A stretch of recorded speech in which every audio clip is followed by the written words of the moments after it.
name's Justin, and today I'm going to be talking to you about changing the front brake pads on a vehicle.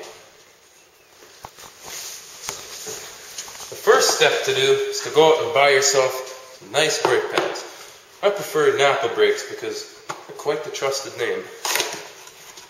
Well, this afternoon I went out and I bought these brakes. They're fairly easy if you know what year and make and model your vehicle is. Today I bought them for a 1990 Chevy half-ton. These ran at about $35.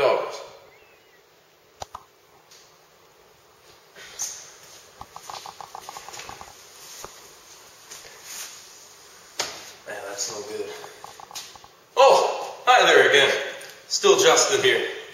Well, now that the vehicle's all jacked up in the front, and you're just about ready to take the wheels off the chassis, there's one final safety precaution I like to make. I like to put a solid jack stand under each side of the frame, because I personally do not trust hydraulic lifts. There's too many moving parts that can fail, and you never know when it'll come apart. So cameraman, if you want to come and see where I'm positioning this,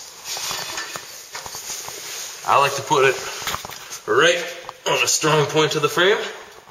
That way I know that it's not going to fall on my hands or cripple me, or even worse. Alright, now that we have the jack stands placed properly under the vehicle, I can begin to take the wheel off, thus gaining access to the calipers and the worn brake pads. I have nice wheels on this truck, so I like to use lock nuts. There's one lock nut per wheel, and basically it's its own little key to get in. That way, if you have nice wheels, thieves have a harder time getting at them.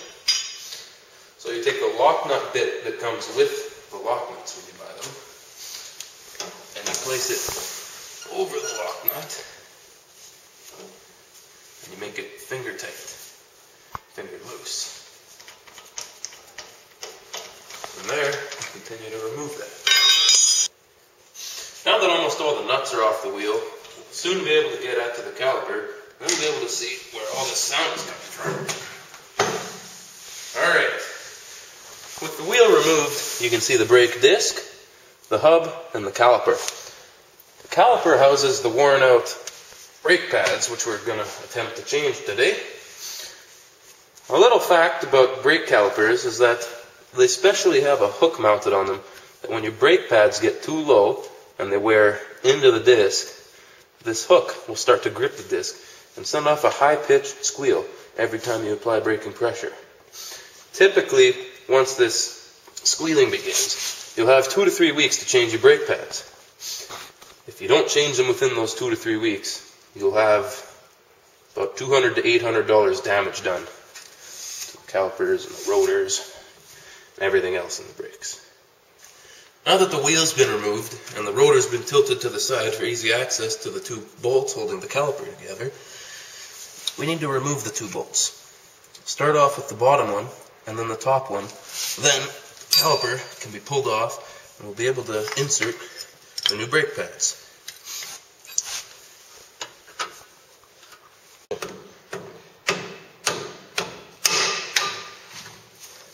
Once the 2 bolts on the back of the caliper are loose, it should come off with ease. But this vehicle is in such need of a new brake job that we needed to use a rubber hammer as to not warp any of the steel. Now what we're doing is removing the worn brake pad from the piston side, which is the side that applies pressure. You first got to get the clip out of the cylinder, and then you got to pull the 2 prongs from underneath out. Here's the old brake pad. Lining it up with the new pad, you can see that's fairly worn. I'd say that it was in good need of a change. Now we have to move the brake pad that isn't under pressure. We have to take it off because it also needs replacing. So I used a screwdriver to loosen these 2 bracket points. Therefore, it comes out with a lot more ease than it would if it was still factory tight. Once again, here's the old versus the new, and that pad was in great need of change. Now that the calipers have no pads on them whatsoever, you need to do something about that. What we're going to do is we're going to replace those old pads with the new ones. you gotta clip them the same position as the other brakes were in order for them to work effectively. I just like to make sure they're secure, tapping them all over, and making sure they fit into each and every hole the way they were specifically designed to. Otherwise, you might have foul brakes. And this is quite the safety feature on vehicles. It's not something to toy with. Now that the base brake pad is in there properly, we now have to put in the pressurized one. Start by aligning these two prongs at the bottom hole here. It's the perfect width if you get the right pads. You have to insert it in there gently as not to break these aligning prongs that go into the cylinder and hold it steady. A good way to know when you're all the way in is that these two lines, the center here, will somewhat line up.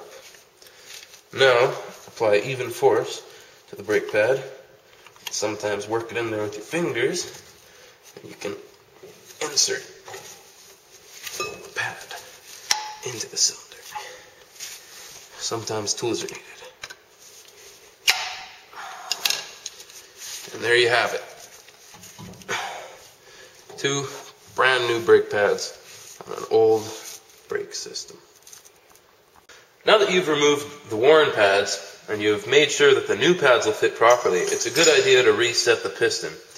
Without resetting the piston, the brake caliper will still be set for these worn brake pads and it will not properly fit onto the disc. So I've used this C-clamp here to push the piston back into its hold. And now I can remove this C-clamp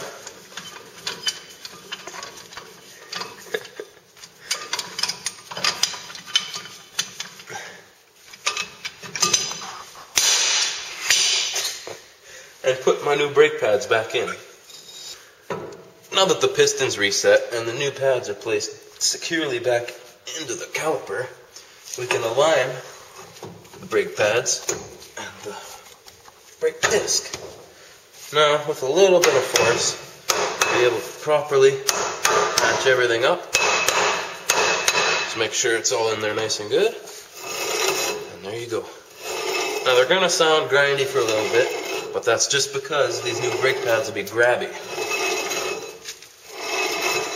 Now that the caliper is properly aligned, you're going to have to align these 2 bolts properly with the holes. That'll include a little bit of fidgeting with the caliper on the rotor, but it's easily achieved. Next, you want to tighten these so that it's mounted properly.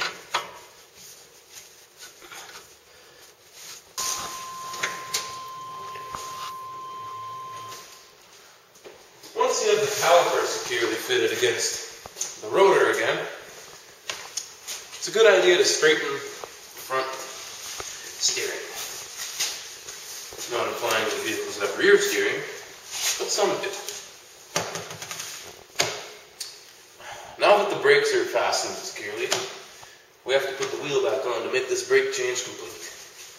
With the vehicle still on the jacks, put the nuts onto the posts, thus securing the wheel to the hub. Once you have all the nuts onto the posts, it's a good idea to tighten them in a specific pattern. Start with the lock nut if you have one, and work your way directly across, diagonally down, so that you tighten across constantly. That way it'll even the pressure and you won't have a misaligned wheel. Now that the brakes have been properly replaced, we have to get the vehicle off the jack stand. Use the jack that we lifted the vehicle with and lift the chassis off of the 2 structural supports placed under it.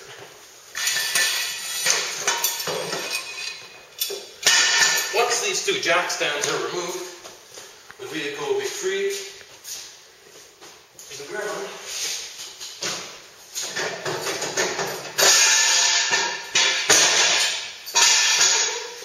And you will be able to test your new brakes.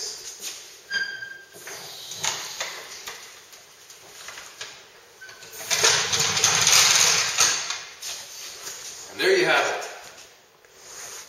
You've just successfully changed the brakes on your vehicle.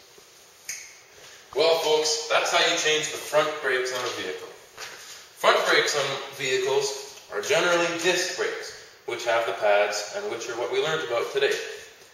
Most vehicles will have front and back disc brakes if they're a newer model, but some of the older model vehicles have drum brakes, which require you to remove a drum and then pull the two pads out from inside. That's a completely different process.